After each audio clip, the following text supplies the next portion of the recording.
Aria and the Star of Dawn. In a quiet valley where the grass shimmered like emerald glass and the stars seemed close enough to touch, lived a small child named Aria. She was curious and thoughtful, with eyes that always searched the skies for hidden wonders. One evening, something strange happened. The dawn came late. The sun rose, but it was pale and weak, as though tired. The birds sang softly, the flowers refused to open, and the world seemed dim.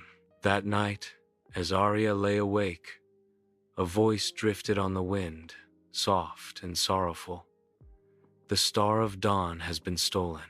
Without it, the sun cannot shine in full, and the world will fall into endless twilight. Aria's heart beat fast. She felt small and uncertain, but deep inside, a flame of courage stirred. She decided that she must go on a journey to find the Star of Dawn and bring it back to the sky.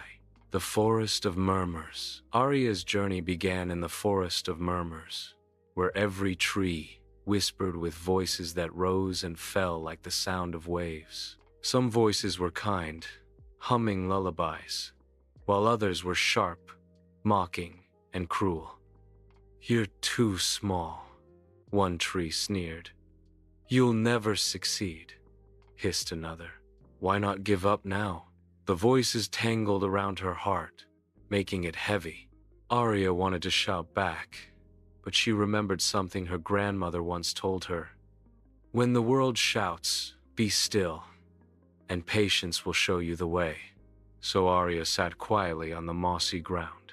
She closed her eyes, breathed deeply, and let the voices pass through her like wind through branches. Slowly, the forest fell silent. The tallest oak bent its branches toward her and dropped a glowing acorn into her hands.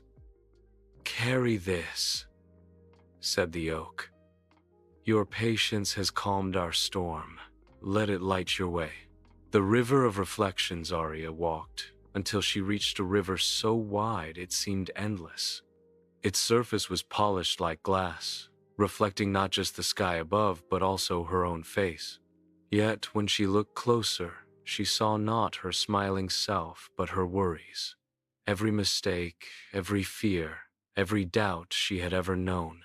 "If you try to cross while fearing yourself, you will sink," whispered the river. Aria's knees trembled.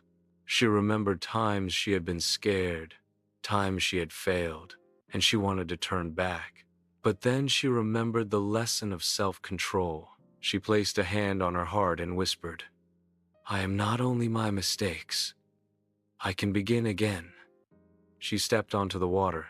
At first, ripples spread under her feet, but she stayed calm, breathing slowly. The river held her up. Step by step, she walked across. At the far bank, the water rose in a sparkling spray and left a silver pebble in her palm. "Balance of heart will always carry you through," said the river. The mountain of shifting faces beyond the river rose, a towering mountain, its cliffs alive with faces. They laughed, cried, shouted, and snarled, shifting every moment. The path twisted, broke, and vanished whenever she tried to walk. "Hurry!" cried one face. "Stop!" ordered another. "You will never climb me!" mocked a third. Aria felt lost, but instead of shouting back or forcing her way, she remembered the gift of kindness. She placed her hand gently against the cold rock and whispered, "I will not fight you. I see your pain, your laughter, your anger. I will walk with you, not against you." The faces softened, and the rocks reshaped into a safe path. From the cracks bloomed a golden flower. Aria tucked it gently into her hair. "Kindness builds bridges where anger builds walls," murmured the mountain. The sky of endless questions. At the peak of the mountain, the clouds opened into a bridge of stars. A giant bird with feathers of flame landed before her, its eyes glowing like the sun. "To pass, you must answer," said the bird. What is the greatest strength? Is it speed, power, or cleverness? Aria thought hard. She wanted to say cleverness because she loved puzzles. She wanted to say power because strength seemed useful, but then she remembered everything she had learned. The greatest strength, she said softly, is acceptance. To feel fear, but keep walking. To carry sadness without breaking. To accept the world as it is and still move forward. The firebird bowed, spreading its fiery wings. The starry bridge opened, guiding her across the Hall of Shadows.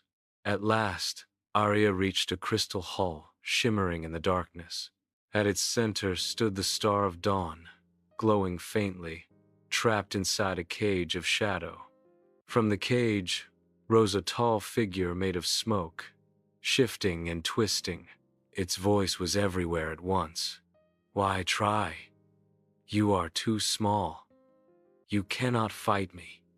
Even if you free the star, the world will still have sorrow. Give up.